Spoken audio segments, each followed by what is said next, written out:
How did you get hired at ROHO? An interesting story it is.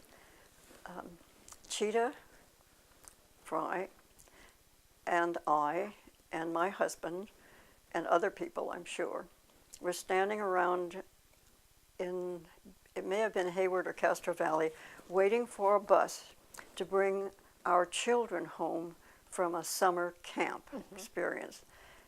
And Cheetah was there. And did you know Cheetah well at this time? Cheetah was a neighbor. I think, I'm trying to remember if our children were in the same school, but at least she was a neighbor. And I did know her.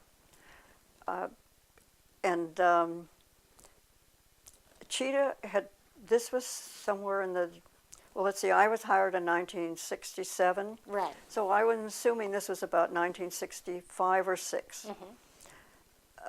Cheetah had been on the staff since, what, 59? I think so, yes. All right, so Cheetah was an early member of the ROHO staff, and there weren't many of them. Right. Cheetah always, her major topic was her job. She just loved that job. And at that time, I think she was interviewing the Nolans, who were the publishers of the Oakland Tribune. That was one of her early interviews. Well, by this time it was not just early. She'd been there a long time. So she was talking about her job. And my husband said, where do you work? What kind of work is it? And she explained it to him. And he said, oh, he said, Malca's looking for a part-time job, because she always explained that it was part-time and all of that. Malca's looking for a part-time job. Well, at that time, I didn't know that I was, but in truth, I probably was. But there was nothing available that I wasn't moving on it. And Cheetah said, well, it's very difficult. We always have to get money and et cetera, et cetera. She must have told Willa. And I think in the Bancroft Library, wherever it would be, there are the letters between Willa and me, or maybe you have some. I have. You have them. So Willa contacted me and told me how difficult it was and all the rest, and she'd keep me in mind. And then not too much later, she told me that there was I think it was $1,000 available to do a great conservationist. Now, I had only known about one great conservationist, and that was Dr. Walter Loudermilk. And oh, you did know about it? I did know the name, and I associated with somebody renowned. I think I must have then written to her, told her that in some way. Well, she felt, all right, you know Dr. Loudermilk. Now, the reason that I knew about Dr. Loudermilk is because when he returned from his major trip through Europe and the Middle East, Iraq,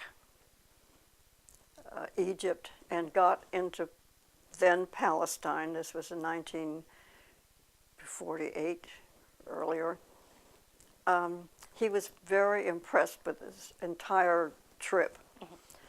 And particularly at that time, he was impressed with the work that pioneer Jews were doing in Palestine, because they were building what is known as a kibbutz. They were planting trees, and they were building agricultural resources, which, of course, was not around when he was going from Egypt. And here was the same desert, and they were reclaiming it.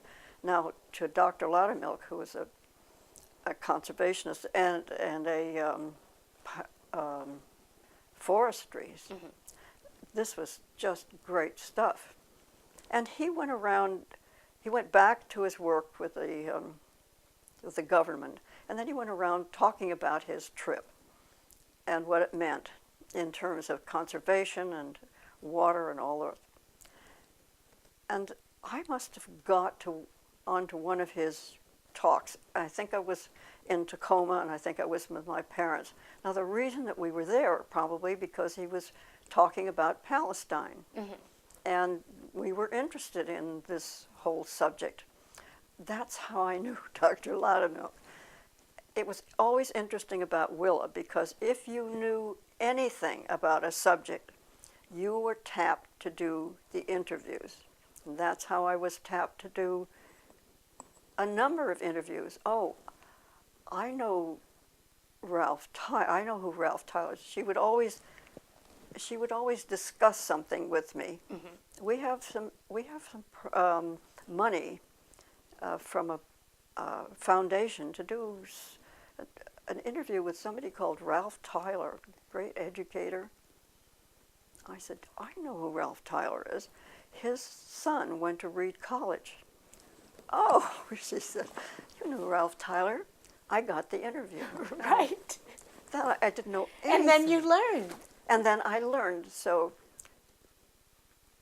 we got some money to do, I think it was, I don't know his last name, Brown was his first name. He was one of the great bond salesmen out of the bank, I think it was the Bank of America, I'm not sure. And I said, this is casual between us. You know? Uh-huh. She's standing up at her desk, or she's looking around like this at me. Well, I do have some stocks, and I have some bonds in my trust. Oh, then you can do Mr. Brown. I didn't know a thing about this subject. This is how I did get some of my interviews. This is interesting, I think. Mm-hmm. Yes, well, that's... She was trusting that the people she hired mm-hmm. could do the research and get the background. That's true, and by this time, of course, she did. But that was one of the ways that I did get a number of interviews. Mm-hmm. So when it comes to women political leaders, it was a no-brainer. That was more up your alley. So back to how I was hired. It was Right. It came from waiting at the bus stop. at the curb for our kids to come home, and Cheetah's excitement always mm-hmm. about her job.